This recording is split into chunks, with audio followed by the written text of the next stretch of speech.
ಎಲ್ಲರಿಗೂ ನಮಸ್ಕಾರ.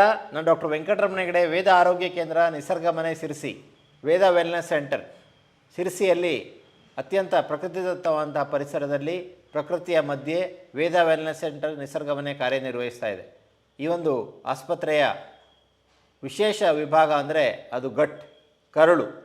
ಈ ಕರುಳಿನ ತೊಂದರೆಗಳನ್ನು ಕಡಿಮೆ ಮಾಡುವಂತಹ ವಿಶೇಷವಾದಂಥ ಒಬ್ಬ ವೈದ್ಯ ವಿಜ್ಞಾನಿ, ಸ್ಪೆಷಲ್ ಡಾಕ್ಟ್ರು ನಮಗೆ ಸಿಕ್ಕಿದ್ದಾರೆ, ಡಾಕ್ಟರ್ ವಿಷ್ಣು ಅವರು.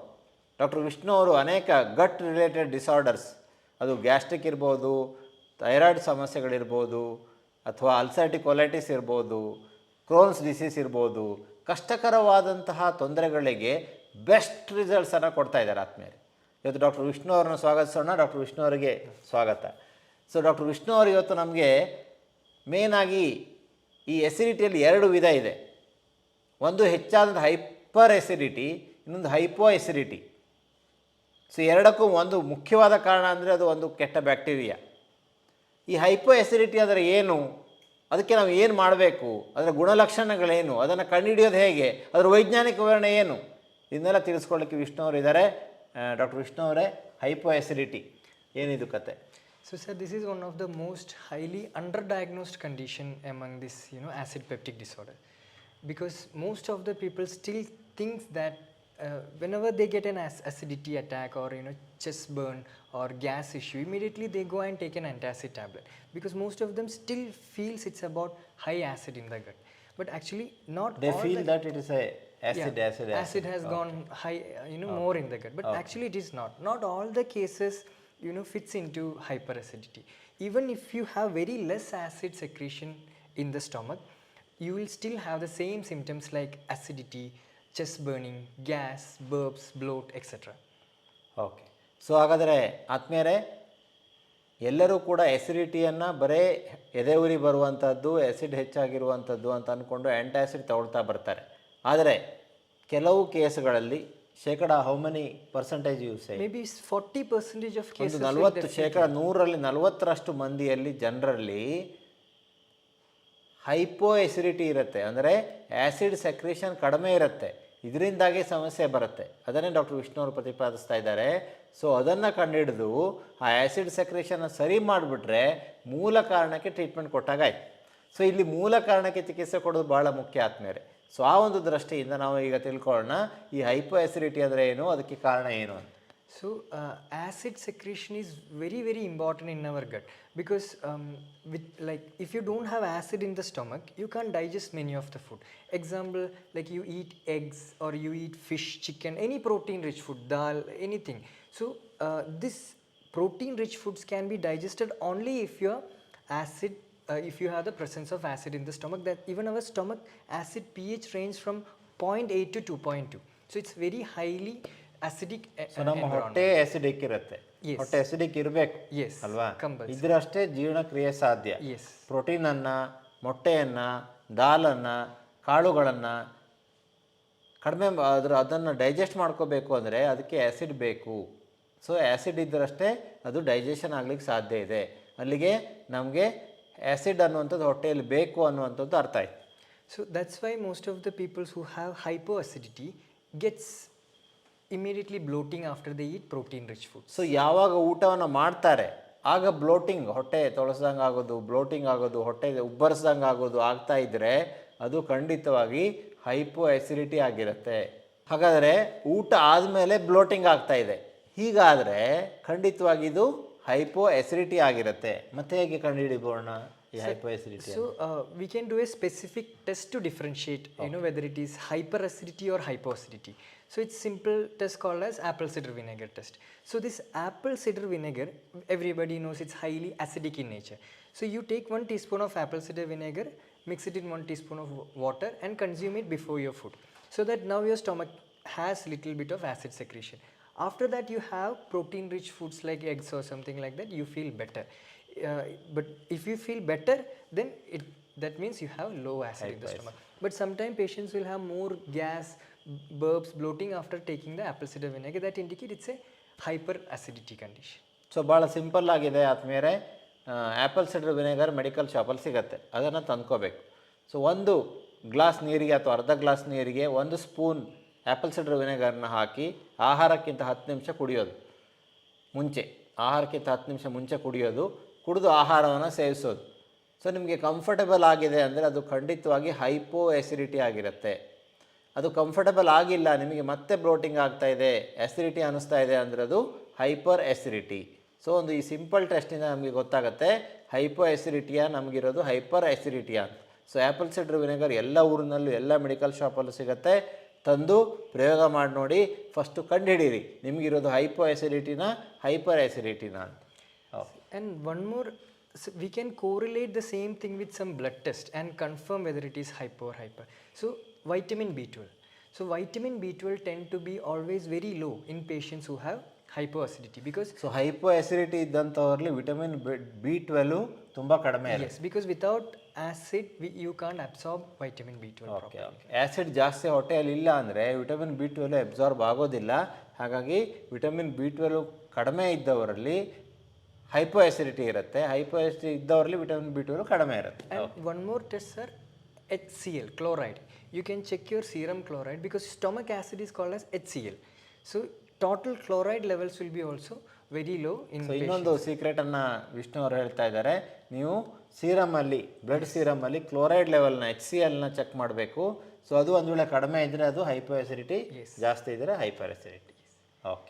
So next is like, you know, there are some major causes why people get hypoacidity. So ಈಗ ನಾವು ಬರೋಣ ಇದಕ್ಕೆ ಕಾರಣಗಳು ಯಾವುದು ಅಂತ. Okay. So first important reason is a bacteria called as H. pylori. Okay. But sometimes this H. pylori can cause hyperacidity and hypoacidity as well. So so ಈ H. ಪೈಲೋರಿಯ ಗುಣ ಹೇಗೆ ಅಂದರೆ ಅದು ಹೈಪರು ಮಾಡುತ್ತೆ ಹೈಪರು ಮಾಡುತ್ತೆ, ಎರಡೂ ಥರದ ತೊಂದರೆಯನ್ನು ಉಂಟು ಮಾಡುವಂತಹ ಒಂದು ವಿಶೇಷವಾದಂತಹ ಒಂದು ಶಕ್ತಿ ಅದಕ್ಕಿದೆ. yeah, so it depends on the area where it affects. If it affects somewhere in the body side, middle part of the stomach, then generally they tend to get hypoacidity. Okay. If it affect the lower part, like what we call, you know, pylorus or andrum, then it tend to be hyperacidity. So we can understand if you see the endoscopy reports, like we will be able to rule it out which type of, you know, may not be completely, but we will be, you know, still able to rule out what type of acidity they. So ಅದು ಯಾವ ಹೊಟ್ಟೆಯ ಯಾವ ಭಾಗದಲ್ಲಿ ಈ H. Pylori ಜಾಸ್ತಿ ಸಂಗ್ರಹ ಆಗಿದೆ ಅನ್ನೋದ್ರ ಮೇಲೆ ಅದು ಹೈಪರ್ ಮಾಡುತ್ತಾ ಹೈಪೋ ಮಾಡುತ್ತಾ ಎಸಿಡಿಟಿಯನ್ನು ಅನ್ನೋದನ್ನು ನಾವು ಗೊತ್ತು ಮಾಡ್ಬೋದು. ಸೊ ಎಂಡೋಸ್ಕೋಪಿ ರಿಪೋರ್ಟ್ ನೋಡಿಯೂ ಕೂಡ ಸಮ್ಟೈಮ್ ನಮಗೆ ಕಂಡುಹಿಡಲಿಕ್ಕೆ ಸಾಧ್ಯ. So treating H. pylori bacteria is the most important. So if you treat the H. pylori completely, then it's not going to cause no more acid secretion problem. Then you are permanently, you know, cured from that. Okay. H. ಪೈಲೋರಿಯನ್ನು ಚಿಕಿತ್ಸೆಗೊಳಪಡಿಸುವುದು ಇಲ್ಲಿ ಭಾಳ ಮುಖ್ಯ. H. ಪೈಲೋರಿಗೆ treatment ಕೊಡೋದು ಭಾಳ ಮುಖ್ಯ. So ಏನು ಹೇಳ್ತಾರೆ H. ಪೈಲೋರಿಗೆ ಯಾವ ಥರ So treatment? one of the gold standard treatment for H. pylori is black cumin. So you can consume more amount of black cumin in the diet, which really helps to treat the H. pylori. ಕರಿ ಜೀರಿಗೆ ಅಂತ ನಾವೇನು ಹೇಳ್ತೇವೆ, ಕಪ್ಪು ಜೀರಿಗೆ ಅಂತ ಹೇಳ್ತೇವೆ, ಅದು ಬಹಳ ಬಹಳ ಒಳ್ಳೆಯದು. ಕಪ್ಪು ಜೀರಿಗೆಯನ್ನು ಪುಡಿ ಮಾಡಿ ನೀವು ಜೇನುತುಪ್ಪದೊಂದಿಗೆ ತೆಗೆದುಕೊಂಡ್ರೆ, Especially Manuka honey. There is a special type of honey available called as Manuka honey. ಏನು Manuka, MANUKA. So Manuka this, ಜೇನುತುಪ್ಪ. yeah, this honey also has an anti-H. pylori action. Okay. So if you can do this combination, it works even better. Manuka ಹನಿ ಹಾಗೂ ಈ ಒಂದು ಕಪ್ಪು ಜೀರಿಗೆಯ ಪುಡಿಯನ್ನು 1 spoon ಸೇರಿಸಿ ಬೆಳಗ್ಗೆ ಖಾಲಿ ಹೊಟ್ಟೆಯಲ್ಲಿ ತೆಗೆದುಕೊಳ್ಳೋದು, ಖಾಲಿ ಹೊಟ್ಟೆ. Yes. ಸೊ ಇದನ್ನು ಮಾಡೋದ್ರಿಂದಾಗಿ H. ಪೈಲೋರಿಯನ್ನು ಕೊಲ್ಲಲಿಕ್ಕೆ ಸಾಧ್ಯ ಆಗುತ್ತೆ. So next one of the most common reason for hypoacidity is nutrition deficiency. A particular nutrition called as zinc. So if you are deficient in zinc, zinc is required for you to form stomach acid. So if you don't have zinc, then you will tend to develop hypoacidity. So ಈ zinc ಅನ್ನುವಂತಹ ಅಂಶ ಕಡಿಮೆ ಇದ್ದರೆ, zinc ದೇಹದಲ್ಲಿ ಕಡಿಮೆ ಇದ್ದರೆ ಅದು acid ಸೆಕ್ರೇಷನ್ನ ಉಂಟು ಮಾಡೋದಿಲ್ಲ, ಆ್ಯಸಿಡ್ ಪ್ರೊಡಕ್ಷನ್ನ ಉಂಟು ಮಾಡಲಿಕ್ಕೆ ತೊಂದರೆ ಮಾಡುತ್ತೆ. ಹಾಗಾಗಿ ಜಿಂಕ್ ನಮ್ಮ ಬ್ಲಡ್ಡಲ್ಲಿ ಚೆಕ್ ಮಾಡಿಸ್ಲಿಕ್ಕೆ ಆಗುತ್ತಲ್ಲ. So sir, simple like one of the common sign is they get white spots in the nails. So white spots in the nails indicate so ನಿಮ್ಮ ಊರಿನ ಮೇಲೆ ಬಿಳಿ ಬಿಳಿ ಮಚ್ಚೆ ಗುರುತುಗಳು ಉಂಟಾದಲ್ಲಿ ಆಗ ಅದು ಜಿಂಕ್ ಡೆಫಿಷಿಯನ್ಸನ್ನು ತೋರಿಸುತ್ತೆ. ಸೊ ಜಿಂಕ್ ಕಡಿಮೆ ಇದೆ ಅಂತ ತೋರಿಸುತ್ತೆ. ಅಂಥ ಟೈಮಲ್ಲಿ ಜಿಂಕ್ ಸಪ್ಲಿಮೆಂಟ್ಸನ್ನು ತೆಗೆದುಕೊಳ್ಬೇಕು. Yes. So if you consume maybe 50 to 100 mg of zinc supplement every day, it helps to. So 50ರಿಂದ 100 ಗ್ರಾಮ್ 100 ಮಿಲಿಗ್ರಾಮ್ ಮಿಲಿಗ್ರಾಮ್ ಜಿಂಕನ್ನು ಡೈಲಿ ತೆಗೆದುಕೊಳ್ಳೋದ್ರಿಂದಾಗಿ ಖಂಡಿತವಾಗಿ ಒಂದು 2-3 ತಿಂಗಳ ತೆಗೆದುಕೊಂಡ್ರೆ ಈ ಒಂದು H. ಪೈಲೋರಿಯನ್ನು ಕಡಿಮೆ ಮಾಡಲಿಕ್ಕಾಗತ್ತೆ. ಜೊತೆಗೆ ಅದರಲ್ಲಿ ಸೆಕ್ರೇಷನ್ ಆ್ಯಸಿಡ್ ಸೆಕ್ರೇಷನ್ ನಾರ್ಮಲ್ ಮಾಡಲಿಕ್ಕೆ ಸಾಧ್ಯ ಆಗುತ್ತೆ. And another reason that leads to this hypoacidity is autoimmune disease, sir. So, the stomach has a particular structure called as pylorus gland. So from this pylorus gland you secrete stomach acid. So there is some diseases where your pylorus gland get destroyed. So you can't form ಈ stomach acid. ಪೈಲೋರಸ್ gland ಅನ್ನುವಂಥದ್ದು stomach ಲೇಯರ್ಲಿ ಇರುತ್ತೆ. Yes. So ಅಲ್ಲಿ ಅದು destroy ಆದರೆ auto ಇಮ್ಯುನಿಟಿಯಿಂದಾಗಿ ಅದು ಆಸಿಡನ್ನು secret ಮಾಡಲಿಕ್ಕೆ ಸಾಧ್ಯ ಆಗೋದಿಲ್ಲ. ಅದಕ್ಕೆ ಏನು ಪರಿಹಾರ ಡಾಕ್ಟ್ರೆ? So generally people who have Hashimoto thyroiditis, when you check the blood and you check the thyroid antibody reports, you have a particular antibody called as anti-TPO.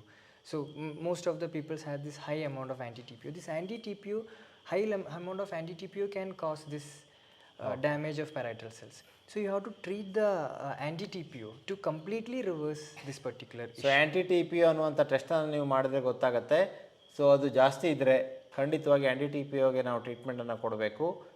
ನಿಮಗೆ ನಾವು ಅದಕ್ಕೆ ಚಿಕಿತ್ಸೆ ಕೊಡಲಿಕ್ಕೆ ಸಿದ್ಧರಿದ್ದೇವೆ. ಸೊ ನೀವು ಖಂಡಿತವಾಗಿ ಕೆಳಗಡೆ ನಂಬರಿಗೆ ಕಾಲ್ ಮಾಡಿದ್ರೆ ನಾವು ಅದಕ್ಕೆ ಯಾವ ಥರ ಚಿಕಿತ್ಸೆ ಕೊಡಬೇಕು ಅನ್ನೋದನ್ನು ಹೇಳ್ಕೊಡ್ತೇವೆ. ಆ್ಯಂಟಿ ಟಿ ಪಿ ಒ ಟೆಸ್ಟನ್ನು ಮಾಡಿಸಿ ಅಲ್ವಾ? ಸೊ ಇದು ಎರಡನ್ನು ಫಸ್ಟ್ ನೋಡಿ ಕಡಿಮೆ ಆಗಲಿಲ್ಲ ಅಂದರೆ ಆ್ಯಂಟಿ ಟಿ ಪಿ ಒ ಟೆಸ್ಟ್ ಮಾಡಿಸಿ ಅದು ಹೈ ಇದ್ದರೆ ಸರಿಯಾದ ಚಿಕಿತ್ಸೆಯನ್ನು ಪಡ್ಕೊಳ್ಬೇಕು. Yes, and one more test is available called as APCA, anti-parietal cell antibody test. Okay. So that is also one of the common tests we can APCA, anti-parietal cell antibody test.